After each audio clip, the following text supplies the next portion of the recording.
Okay, good afternoon, ladies and gentlemen. So some people are still here, that's good. So let's start.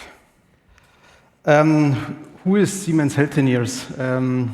Healthineers is an artificial word, so it's from healthcare, from pioneer and engineer. And since yesterday, we are also in the DAX stock market among 10 other companies. So here you see on the screen what we are building. We are building the instruments for medical imaging, but also for blood analysis, for example. What you can see here is a CT scanner, and in front there is a table for cardiology applications. So if you have a heart attack, for example, and you are brought to hospital, then you can find yourself on such a screen. So what I would like to show you today is, of course, who we are a little bit, the background, then digital twin strategy of Siemens Healthineers for our products. But of course, you can imagine these instruments, there are wear parts in it. So predictive maintenance is very important for us because the machine must not fail when a patient is on the table. So we have to screen our instruments, and all the spare part delivery is very crucial. And there we have a digital twin strategy, how to address this. And then the main of my talk will be about the high energy photonics center. This is really I would say, for me, a very good chance to be able to create a digital lighthouse in the medtech. The largest investment Siemens Healthineers has done in the last years. And I will show you how we create our vision, but at the end also how we will implement this. So Siemens Healthineers, there is a lot of keynotes and also some additional marks on that concerning revenue, for example. Why is this? So we are around 66,000 people. We bought Varian a few months ago. Varian was the market leader, or is the market leader in radiation therapy. So if you have a cancer in your body and you need a treatment, then the machines are normally used by Varian, and we bought this. Therefore, we have now also around 17 billion euro revenue. I now test this laser pointer. Oh yeah, okay. Very important for us is shown on the bottom. So a lot of collaborations are done with hospitals to bring really the knowledge directly from the doctors into our instruments. And this also creates here on the right side this number. Around 35% of our products have been developed in the last 3 years. So this means, as you see, we have a very high innovation cycle, and around 70% of all clinical decisions are done with our instruments. And of course, we have heard a lot of artificial intelligence in the last days. Currently, we have around 60 applications. I will show you one of them for radiation therapy, where artificial intelligence can help the treatment. So what do we think, where will healthcare go in the future? So we believe that medicine will become more precise. So not a standard medicine, so you go to the doctor, you get your standard medicine. So it will be very precise and related to every individual patient. We will also shape the care delivery, so the value will increase. And this also means that the patient will become a consumer. So if you think about your Apple Watch, for example, you want to see the status of your body, and like you have it in your car. Yeah? In the car, you see when you have to go to the maintenance, and you want to have something like this for your body. And at the end, of course, healthcare will be digital. We have a vision for this. It's on my LinkedIn account. You can use it. It's a vision how we think healthcare will be in a few years. It's very individual, very patient-centric. So what does it mean, digitalization? So of course, we have also, I think, heard yesterday that the population will grow, especially in the emerging markets, and there the population will grow from 6.5 billion people to around 8.6 billion people. And this means that we need healthcare solutions which are affordable for all the people, because every person wants to have the specialist available in a few minutes and take care about his problem. So therefore, healthcare is an increasing market. I think you also know this already. And this is how we see our value stream. So on the left side, we have the different instruments. We have our imaging instruments, for example, computed tomography. but also genomic analysis, for example, or smartwatches, which are delivering the data, which has to be aggregated. Then we want to have a data-driven decision really related to how your body behaves on something. And at the end, you see, we want to connect all the care deliverers, including yourself. So you are part of the cycle, you know about your body, you know about your health, and at the end, of course, you know this PDCA cycle, it's a self-learning cycle improving medical health. How do we do this? So this is currently one of our computer centers where we are performing the artificial intelligence analysis. We call it Sherlock supercomputer. It's in the US, close to Princeton, where we have our computer working on artificial intelligence analysis. It's a 24 petaflop system. So if it would be an official computer, then it would be among the top 10 computers concerning performance. We're currently storing there around 1 billion medical images and reports, and we are performing around 600 AI experiments a day. This is supervised learning, unsupervised learning. You will see an application later on. But also on the right bottom, you see the vision is really to have a data set growing with you when you're born, you get older, and all the data is stored in your digital twin. This is, for example, one of the AI applications we are currently using. So if you have a cancer in your body somewhere and you are treated with high energy photons, then you have to make sure that the high energy photons only destroy the cancer cells, but not the cells who are not with cancer involved. And therefore you need to have a planning CT. So it's done in the hospital, you put a patient on the table, and then a medical staff has to plan the treatment and categorize all your organs, and then the treatment is followed. And this is now done by the help of artificial intelligence. So all our applications are made to assist the medical staff. It will not take the decisions by its own, it's just assisting. And here you see the 71 organs we can currently detect from a body, and it's trained with around 5 million data sets. And this is the vision of Dorin Comaniciu, is our head of artificial intelligence. It's himself, also the magnetic resonance image of his brain you see here on the top. This is all included in one data set, and this is our vision. So we want to have a digital twin which is a lifelong model, and this model is updated with every exam. On the right side, you see a simulation of the heart. This is already an application. So if you have a heart attack and you come to a hospital and the medical staff has to do an intervention, they can simulate the reaction of the heart when they open or close some vessels, and this is done actively with our digital twin of the beating heart. So this is the vision we have for for humans and also for our products. I mentioned in the beginning, so we have a very high innovation cycle, and on the top you see the classical path. So we have the customer needs we get normally from our partners, the hospitals. We put it into requirements, go to the system configuration, we create and design the system, manufacture it, install it, and of course we make the surveillance of the system. If there is anything going wrong, we know it, and we have to exchange the parts. And this is translated into the digital twin approach. So we have the product development twin, the product twin, the production twin I will show later on for our new plant. And at the end, we have the performance twin. Performance means as soon as one product is created with a serial number, all the data for the serial number is collected and brought to the digital performance twin.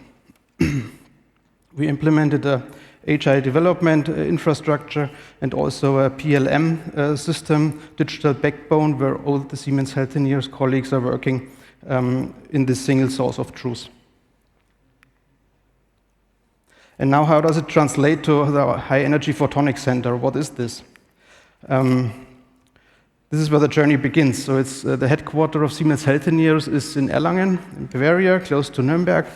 And we have there 2 plants currently which are manufacturing X-ray sources on the left. So this is a typical X-ray source used in a angiography system.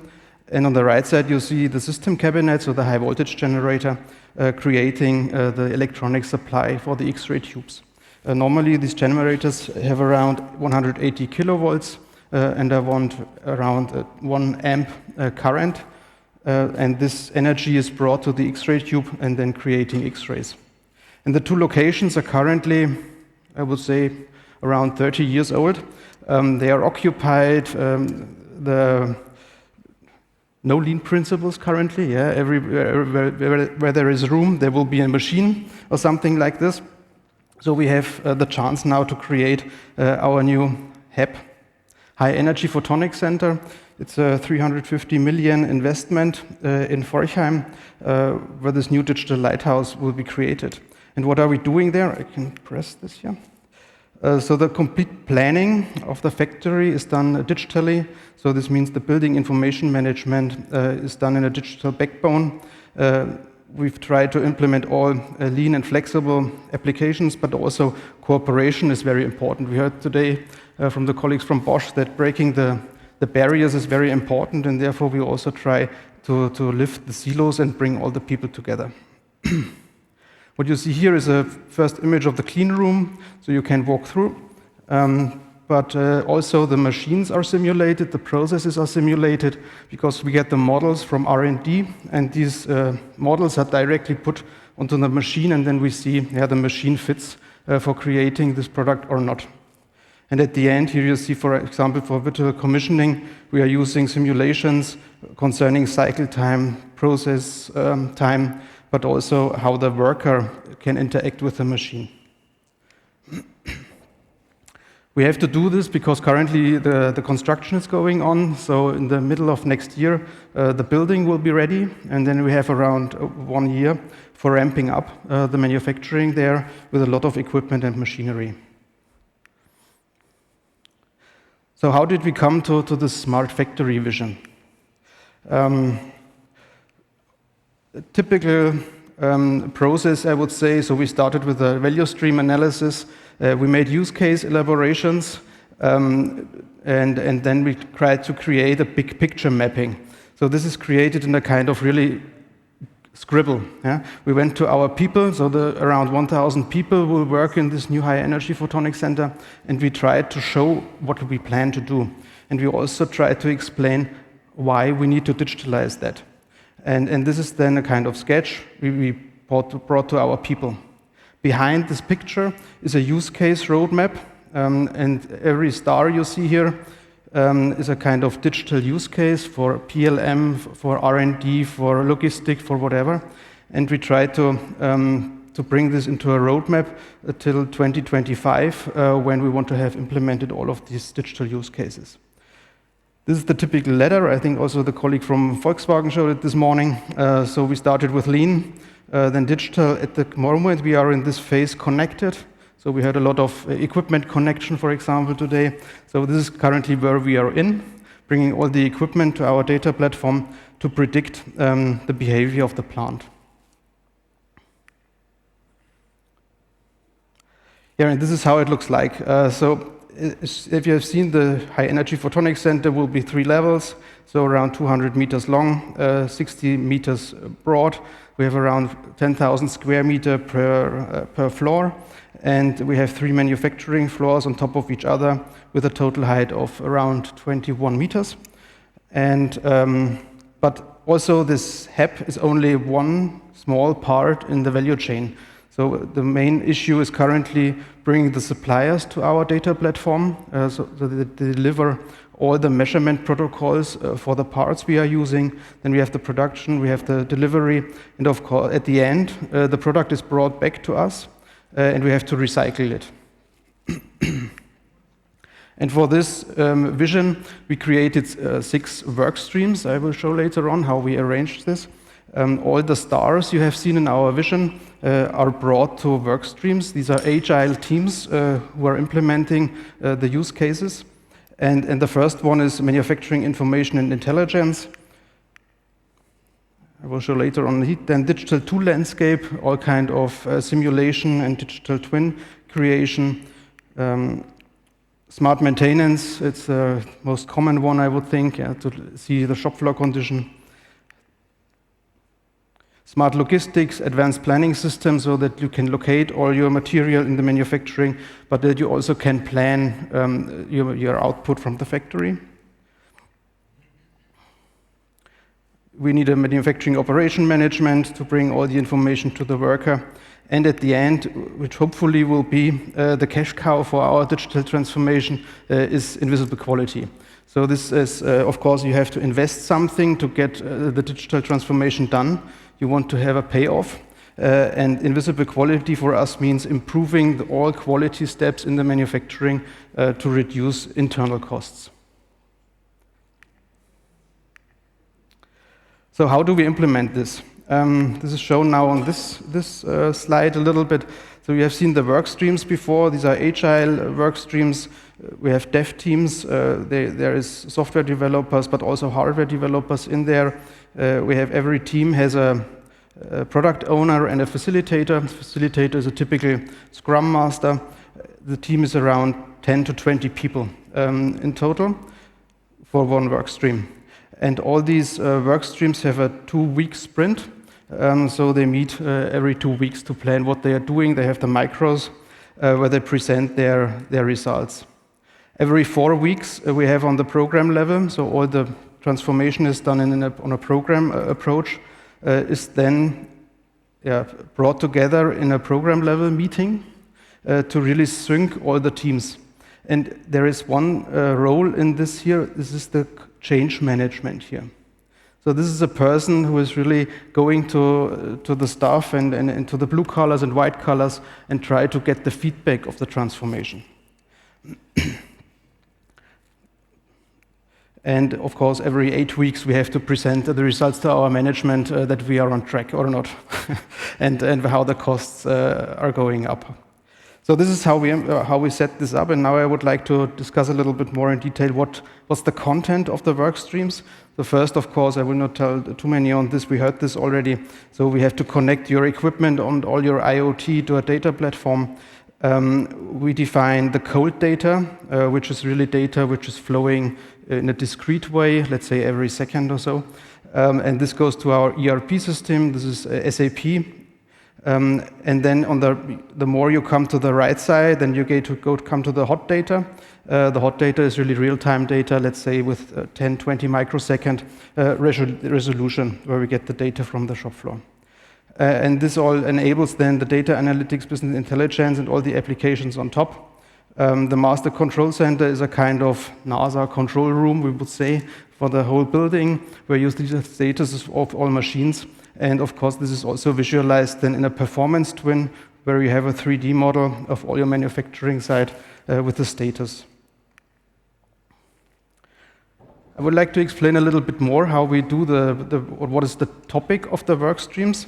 Work stream number 1 was manufacturing information and intelligence, and there we have to bring the data together. It's a typical objective, I would say. So you have the ERP system concerning all kind of delivery plans, customer orders, service orders, but also this share wheel drive here, there is all the data stored from our machines. So normally all the machines are remotely controlled and connected to our backbone, and we get the performance to this share wheel drive. And then we store this in our data lake. And on the right side, we have our technology center, where machine data is created, inspections are done, return and reuse is done. And you see here a lot of people also. Yeah? So we are not creating, our volume is not so high like in automobile industry. So we're manufacturing around 60 to 100 units a day. So you cannot fully automate the processes. Critical processes are fully automated, but mainly we are dealing with workers. And this data are brought to our PV data platform, and then we can subscribe to the big data lake, For example, if we want to get some data concerning the X-ray tubes, we subscribe to the data lake and get the data into our Snowflake database where we can perform then the analysis.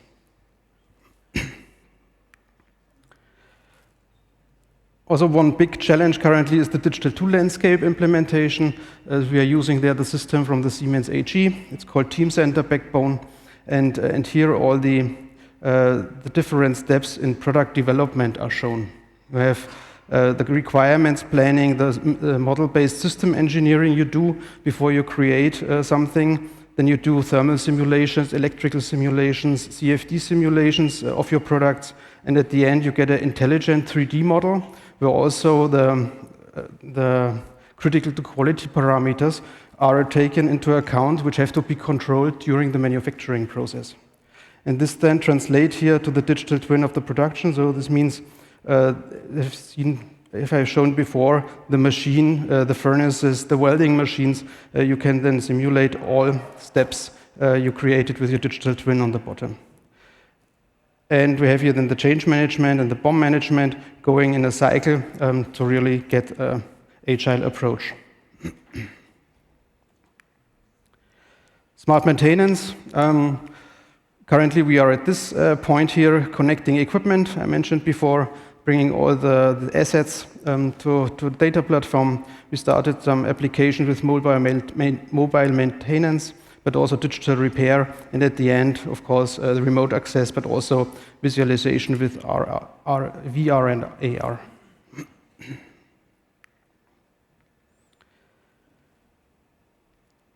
Then the work stream Smart Logistic and Advanced Planning. What's that? You see a small sketch of the third floor of the manufacturing. The clean room is located in the third floor. Here we want to address all the material with AGVs, automated guided vehicles. And one challenge is to synchronize them through the floors, because the material income is in the base floor. Then you have to commission and then bring it up to the manufacturing side. So that means we have to find the right AGVs. And of course, tracking and tracing, smart container concept, where you have a real-time location. Where is my material and where do we get stuck with the material? But also the planning is very interesting for us, because the customer demands changes very rapidly. In COVID, of course, caused the purchase orders increased dramatically, because you need the machines for detecting the COVID in the lung. And therefore, we want to simulate with this which machines are bottleneck machines and when can we deliver what quantity of material. The manufacturing operation management, as mentioned before, it's done with SAP. Concerning this DRA data, we are working with the PICO. This is a SAP tool which is connected to the machines, but this has nothing to do with the engineering data, the live data we get. This is really documentation data, because it's a medical device record we have to fill, and critical parameters have to be documented, and this is done by SAP. And also SAP offers some kind of visualization for energy monitoring, for example, but also for process orchestration. And the invisible quality work stream. Here are shown two examples, what we are doing there. So we do not buy all the equipment new. We also have a few hundred machines which have to be migrated to the new site, and they are upgraded with sensors. Here you see, for example, an oil sensor. This sensor is measuring the impurity in the isolation oil. Or here you have a small Raspberry Pi vibration sensor, and also these sensors are attached to the products during the manufacturing and are delivering data to our data platform. And at the end, on the right side, you see the AI score. This is something where we want to reduce our test time, because we create the X-ray tube. It takes around 2 weeks when you start the X-ray tube till it's finished, so when you run through the manufacturing. And at the end, you have a final test. The final test takes typically 6 to 8 hours. And what we want to do is we take a lot of data before the final test, and the data is analyzed. At the end, we get an AI score for this part, and then we can reduce the test time at the end. because we are sure that the product will be okay. And at the complete end, the lifetime of the tube shall be increased at the customer side. Typically, X-ray tube has to be replaced every 2 to 3 years, depending on the usage in the hospital. And we want to increase the usage, of course, for the X-ray tubes. Okay, that's what I wanted to show to you concerning our digital transformation. Here you see a small sketch of the HAB. So if you Google High Energy Photonics Center, you can see some construction sites. It's quite an impressive instrument, I would say, to really bring digitalization to life. And I would be happy to get some questions. Yes, thank you. Thank you very much. Fascinating.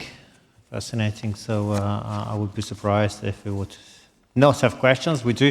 I think the gentleman was here first, so and then I've seen you. While the questions and answers are going, I'm screening you. So if you have any questions, just please raise your hand, and I can make sure that we get the microphone to you on time. So please. Thank you very much for this very, very interesting presentation. And my name is Nabavi from Olicon.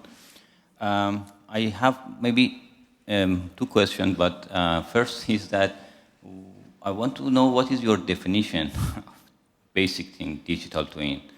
If you say digital twin of product, what it means that you have a data copy of the product somewhere, or you mean that is this digital twin, whatever you want to do with the actual product, you can do with that model. What do you mean? And also the same for digital twin of a process that you showed. It's a huge question, of course. Yeah. So in the digital twin of product, it means, for example, the CT scanner is a digital twin of our product. And what we have is CAD construction sites, the simulation, how it performs during operation, and also kind of simulation of the lifetime of this product. This is the digital twin of our product. The production then is all the ideal way how it's built. And these both twins are the ideal world. If you have no deviations, everything is perfect. Yeah? And then the real data is stored in our performance twin. Yeah? If you have, for example, a width of a metal plate, it should be 5 millimeters. Then in the product twin, it's 5 millimeters. In the performance twin, it's 5.1 millimeters, because it's not perfectly one. And then you can mirror back from the simulation how you have to adapt your product twin to optimize the manufacturing. Yeah. Thank you. My second question. MindSphere from Siemens, where is that in your IoT? Nowhere. Thank you.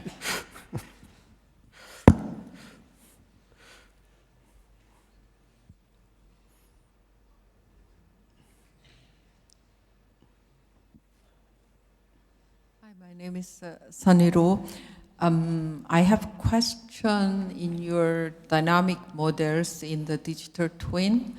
And do you do all machines, the dynamic models? And are you getting these dynamic models from vendors who is delivering these machines, or are you doing yourself? It depends very, very much on the vendor. So we had the pump manufacturer, I think, yesterday, who talked about his performance twins we can use. But I would say around 40% we have to do by our own. And today, if you really want to have a digital twin from the vendor, often you have to pay for that. It's not for free, because there's a lot of work creating the simulation model. Thank you. Behind you, there is a gentleman. Thank you. Yeah. Hello, thank you very much for the presentation, first of all. Somehow I also have a question about digital twins, surprise, surprise. How, let's say, universal are your digital twin models? You mentioned the digital twin of a heart, even. Yeah? So how many things you can test on such a digital twin? Can you test any effect, or it's a very narrow niche of things that you can test, like, for example, closing one vessel or another? Or can you even, I don't know, test how the heart will react to certain medication? So how universal?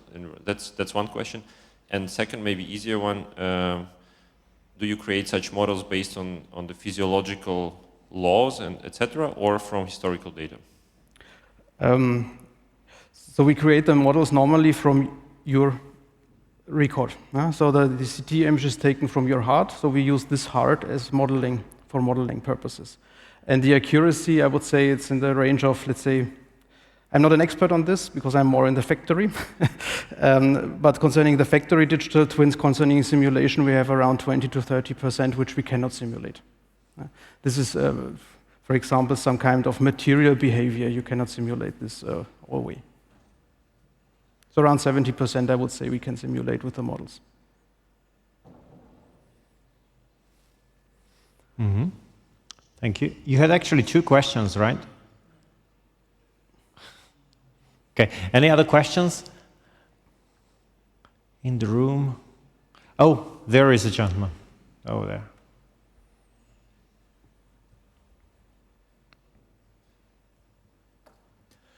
Hi, Jan Diebenbock. Thanks for the talk.